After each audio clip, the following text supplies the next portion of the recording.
그러니까 좀 제대로 된 평범한 노멀한 사람을 만나기가 너무 힘든 것 같아요.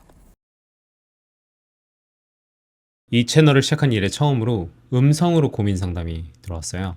그래서 이거는 여러분들도 같이 들어보면 좋을 것 같아서 본인의 허락을 득하고 한번 준비를 해봤습니다. 지금부터 같이 들어보시죠. 제가 요즘 연애를 해보려고 모임 같은 걸 많이 나가고 있거든요. 북클럽도 그렇고 뭐 다른 모임들도 좀 나가보고 있는데, 오늘도 겉보기에는 되게 멀쩡한 남자가 있었어요. 얼굴도 작고 어깨도 되게 넓고 그런 남자였는데, 약간 처음엔 낯을 가리더니 어느 약간 포인트에서 되게 말이 많아지는 구간이 있었는데, 하나는 야구였고 하나는 연애나 뭐 결혼에 대한 그런 가치관 얘기를 하다가 나온 게, 이 남자가 이 팁을 너무 싫어한다는 거예요. 막 혐오를 한다는 거예요. 그러면서 그거에 대해서 막 얘기를 하는데, 그냥 있던 정도 떨어질 정도로 너무 어떤 한 그룹의 사람들을 막 혐오를 하다시피 하니까, 그런 데서 약간 너무 별로다. 그러니까 사회성이 떨어진다는 생각이 들어가지고, 다른 사람들 얘기할 때는 잘 안 듣다가 자기가 막 꽂히는 포인트는 막 말을 많이 하니까 너무 좀 별로다. 그래서 거기서 만난 다른 여자분도 너무 막 별로다 막 이런 얘기가 나올 정도로, 그러니까 좀 제대로 된 평범한 노멀한 사람을 만나기가 너무 힘든 것 같아요. 연애나 사랑에 있어서 나 진짜 특별한 거 바라는 거 아니고 그냥 평범하고 정상적이고 상식적인 사람이면 되는데 왜 이렇게 찾기가 힘들지 싶은 고민. 충분히 고민이 되실 만한 내용이고요. 저도 주변 사람들한테 이야기 종종 합니다. 하지만 차분하게 생각해보면 명확하게 답이 있습니다. 그 세 가지 이유를 지금부터 말씀드리도록 하겠습니다.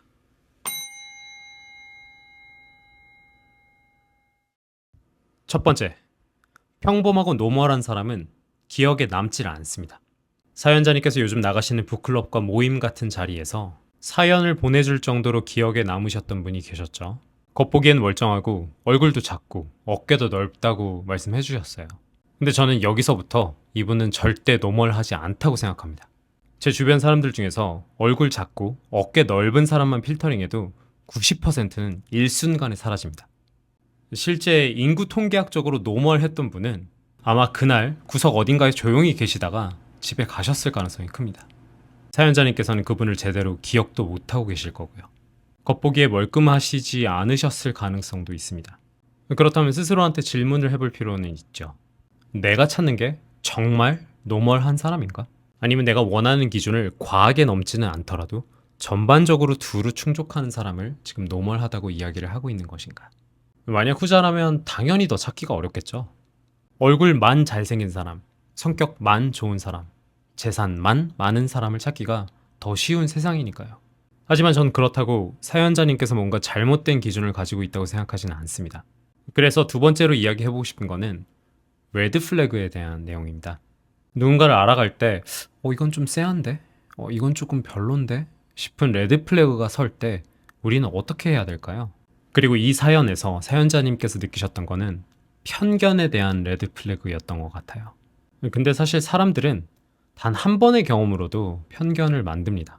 의사를 만나서 상처를 받으면 의사를 싫어하게 되고, 회피형이나 나르시스트를 만나서 상처받았던 사람들은 그런 유형을 피하려고 할 거고, 승무원을 만나서 상처받은 사람은 앞으로 승무원은 만나지 않을 거야 라고 이야기하는 경우도 있을 수 있겠죠.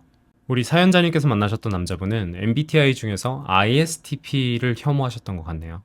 왜 그랬을까요? 이전에 만났던 분이 ETB였는데 그분과 안 좋은 경험을 했을 가능성이 높겠죠.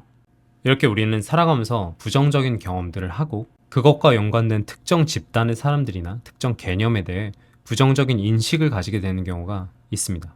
근데 과연 이게 꼭 잘못된 걸까요? 사연자님과 그 옆에 계셨던 여자분도 이건 진짜 별로다 라고 말씀하셨다고 하셨죠.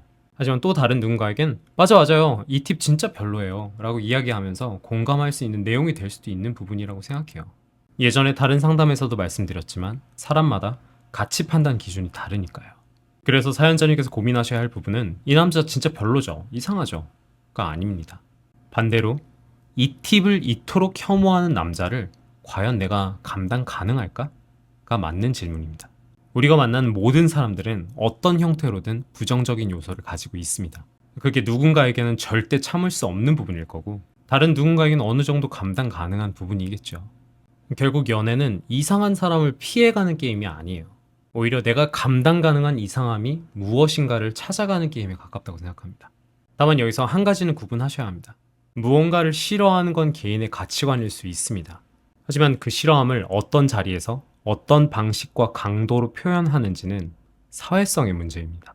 그래서 세 번째, 저는 적어도 이 남자분이 연애 상대로 좋은 모습을 보여줬다고는 생각하지 않습니다. 아무리 자기가 별로라고 생각한 집단이 있더라도 누군가를 처음 만나가고 알아가는 자리에서 그걸 대놓고 입 밖으로 꺼내는 건 배려심이 부족한 행동이죠.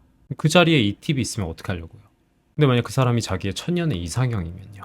남이 말할 땐 잘 듣지 않다가 자기가 관심 있는 분야에서만 이야기를 했다는 것도 같은 맥락입니다. 편협한 사고방식을 가지고 있고 사회적 지능이 조금 떨어질 수도 있는 분이라고 감히 생각합니다. 그리고 그런 분과 오래도록 잘 만날 수 있는지는 이것도 가치 판단 기준의 문제이긴 하지만 저는 개인적으로 추천하지는 않고요. 사연자님도 한번 다시 찬찬히 고민해 보세요. 핵심 질문은 난 그냥 정상적인 사람을 원하는데 왜 주변에 그런 사람이 없지?가 아닙니다. 오히려 왜 정상적인 사람이 처음부터 내 시야에 들어오지는 않았을까? 일 수도 있습니다. 사연 감사드리고요. 꼭 정상인 찾으시길 기원합니다.